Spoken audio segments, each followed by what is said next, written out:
Hello every pony, I'm Loganberry, and by popular request, well, one person asked me, I'm going to take a brief look at the final season of My Little Pony Friendship is Magic. If you've listened to any of my previous season surveys, then I feel sorry for you. If you've listened to any of my previous season surveys, then this one will follow much the same path. I ought to make it clear right away that I'm not going to be assessing the show as a whole. I may do that at some future date, but not until the dust has settled a bit more. Nor am I going to be saying more than a few lines about the forthcoming Pony Life series, except that I'm really not massively exercised either way about it, given that it's a stopgap G4.5 series rather than the full-on Generation 5 we will be getting in a couple of years' time. So, back to Season 9 of Friendship is Magic. I thought it was a reasonably good way to go out. Not the best season the show has ever had, but not the worst either. We had quite a few good episodes. We had a couple that could even be called great. And yes, we had a few stinkers too. In fact, let's get that unpleasant bit out of the way first. Here are my bottom 3 episodes of FIM Season 9. Third from last is A Trivial Pursuit. Yes, it's a very funny episode in places. Yes, Sunburst is pretty good. But I really did not like what they did to Twilight's character here. Her freakouts went way over the top, and while I could believe her loving a trivia contest, I really don't think she'd behave this much like a jerk in one. It's true that way back in the early days of the show, Twilight was a pretty snarky unicorn, but I don't think this episode fitted who Twilight is now very well at all. Second bottom is She's All Yak. Given how much I liked the Young Six, or Student Six if you prefer, in Season 8, I was quite disappointed in their early showings this season. Uprooted was frankly a pretty dull effort, but She's All Yak was worse. The Sandbar-Yona pairing wasn't a problem in itself, although some actual build-up would have been nice. It was more things like Rarity believing that making a yak act as if she were a pony was a good idea, or reviving an event intended for ponies only. Yes, I know Twilight changed that at the end, but she'd had a whole season of running a multi-species school by this point. No real surprise in my least favourite episode of Season 9. That's right, it's 246 great. And indeed, great will be my reaction when I next switched on Tiny Pop to find this episode playing. There were good things about it, most notably Smolder's feisty performance, but they were horribly overshadowed by the awfulness of other characters, most notably Rainbow Dash's appalling behaviour. It reminded me of early Season 2 and added another notch to recent seasons' annoying tendency for character regression. Twilight didn't cover herself in glory either, treating Dash like a young student who needed a friendship lesson, not one of her closest friends. It's a real shame for Rainbow, as she had last year's worst episode too, in non-compete clause. That's enough of that, I think. I'll be talking about my favourite Season 9 episodes a little later on. Even though this was the final season of a long-running show, we had 2 new writers this time, and I thought both did a good job. Gail Simone, best known for her comic book writing, produced Between Dark and Dawn, while Ariel Shepherd Oppenheim, about whom I confess I know almost nothing, was responsible for A Horseshoe-In. Some former writers returned too. Joanne Lewis and Christine Sonko wrote the season premiere, though to many fans' disappointment, including mine, nothing else. Less successful returners were Ed Valentine with Growing Up Is Hard to Do, and Brittany Jo Flores with the aforementioned A Trivial Pursuit. It's time to talk about Fluttershy. Yay! Her main focus episode this season was the bizarre yet very entertaining She Talks to Angel, though for much of that episode she was trapped in Angel's body and couldn't actually speak. She did come across as a little snappish early on, but thankfully things were resolved nicely in the end, and a special mention here to Andrea Libman for her spectacular voice acting work. Flutters also had a substantial supporting role in Sweet and Smoky, an episode I think is rather better than most of the fandom seems to. I don't much like Garble, but I do like most of the rest. Picking out one example from Shy's other supporting appearances, I really enjoyed her all too brief chat to Spike in Sparkle 7, and I wonder whether that may have been meant as a bit of a callback to the two characters' instant bond in the Season 1 premiere. Rainbow Roadtrip was an interesting oddity halfway through the season. Though not given an episode number in the way Best Gift Ever was, and so not technically part of Season 9, it makes sense to talk about it here. This was a feature-length special made with Toon Boom rather than Flash, and so the closest thing we're going to get to a sequel for the 2017 big screen movie. It was okay, I guess. The storyline that demanded so much grey on screen rather undermined the attractions of Toon Boom, and the pace was very slow at times. But the plot was reasonable, the songs were okay, and new characters like Kerfuffle and my own favourite Talk Wrench made it a watchable bit of low-key ponying. Songs then. Since Season 7 we haven't had as many as before, and that didn't change. There was no big musical episode for the final season, which was expected but still a little sad. There were 7 songs this year, including 2 I think are at least borderline classics.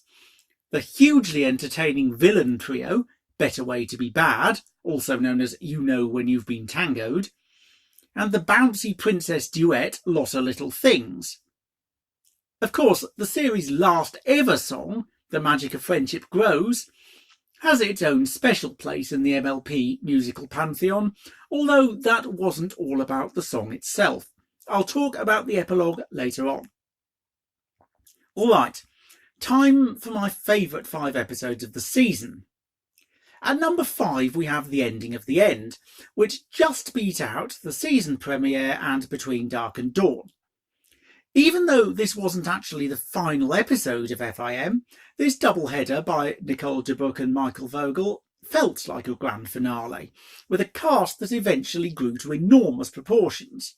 There was lots of excitement, big battle scenes, and enemies who were a real threat.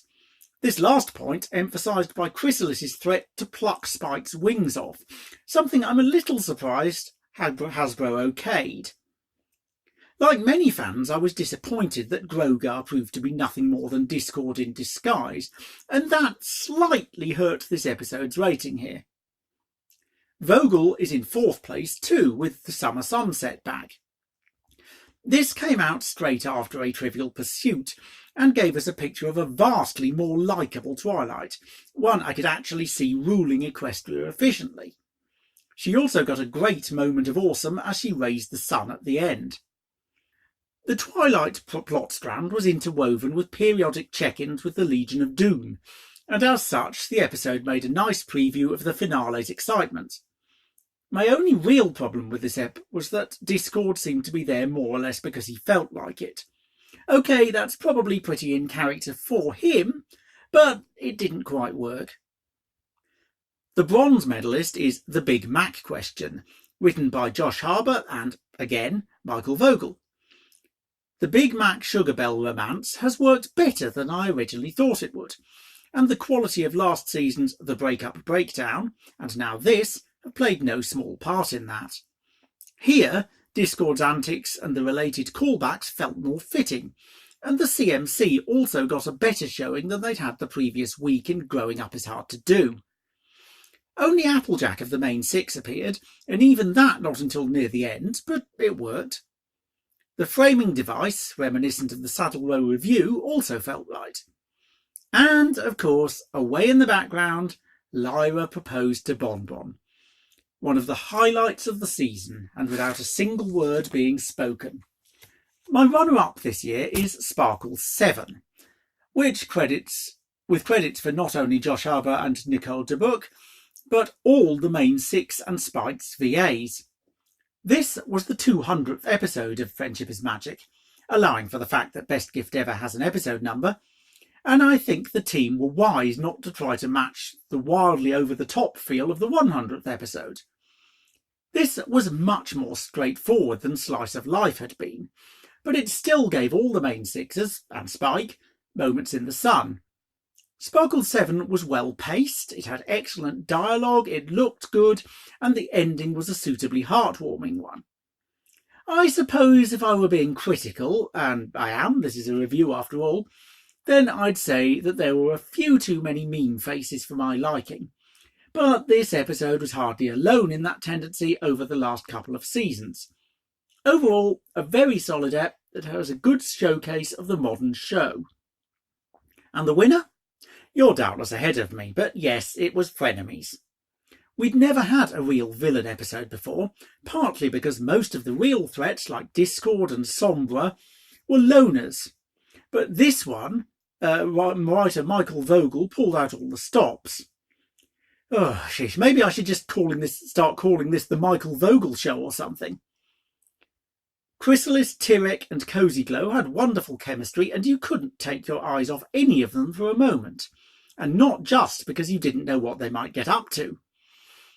At this point, we still thought Grogar was real, and so the prospect of 3 villains having to get into a set-piece fight against him at the end of the series seemed a real and enticing one. Add a great song to the mix and you have a real classic.